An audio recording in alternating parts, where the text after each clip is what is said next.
What's up, everybody? Rod J back again and take a look at another beer from the Bruery, Terreux, subsidiary of the Bruery. This is their Hottenroth, and this is a Berliner Weiss. Comes in on the ABV being a little bit lower, so this comes in at 3.1% ABV. Cellar temperature 55 degrees, ideal 45, so I did let this sit out of the fridge for a little bit of time. Anybody that knows Berliner Weisses, of course, is going to have like that sour feel. It is a sour style. Let's go ahead and get it open, get it into a glass, see what this one has to offer.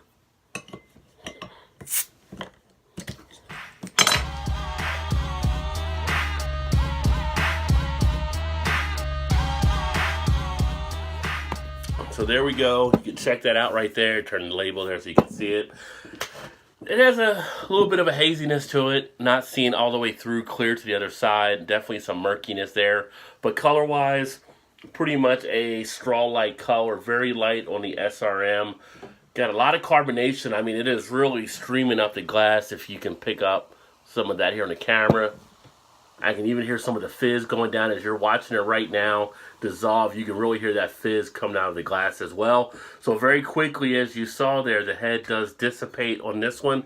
Very common for a lot of the beers in this style. And what is left is a bunch of streaming bubbles. Nice on the aroma. You get a nice clean tart smell coming out. Kind of almost like a lemony type feel as well. But again, with this style, a lot of the beers that I get, I always kind of compare them to like sweet tarts, and it just reminds me of like a liquid sweet tart type situation. Good amount of aroma definitely coming out though. As far as the taste,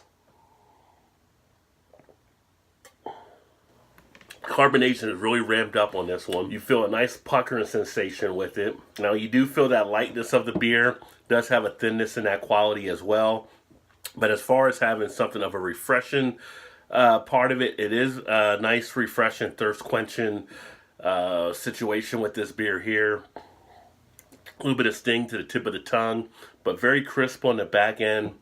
Feel a little of that carbonation in the chest after the swallow, so you do feel a little bit of that bubbling up there. Now, my second pour to refill, don't know if you can see that in there, I am seeing some of the sediment as well, so it does have some of that floating around as it is bottle conditioned. And on the last bottle I have from them, it said pretty much to not pour it all out if you want to leave some in the bottom. This one on here, I don't see that noted on here as well. But I do tell you, this beer may be pleasantly evolved over time when cellared properly. But if you're not into sours as much, this is not going to be one that's going to probably be one you're going to try. You really do get hit with a lot of that sourness, a lot of that tartness. This one does have a lot of that sour tartness right in there, which isn't bad. Like I said, for me, I'm actually enjoying a lot more of this. I'd rather have this like on a nice, warmer type day. Excuse me, maybe during the summer, sitting out, relaxing. I think this has got a nice, little bit more of a thirst quenching ability under those conditions. But all in all, not too bad. Like I said, it does have a little bit of that thinness that I'm always a fan of. But if you get a chance, check it out. Excuse me again. This is the Bruery Terreux. As you can see, carbonation is definitely bubbling up. The Hottenroth, if you've had it before, let me know. Put the comments in the comment section. Love to see what you think about it as well. But an okay sour for sure. That all being said, thanks for swinging by to check out another video. Check out the description to see my personal ratings on this one. And I look forward to catching you guys next time. As always, keep drinking that good craft beer. And remember, there's always time. Get your beer on. Cheers.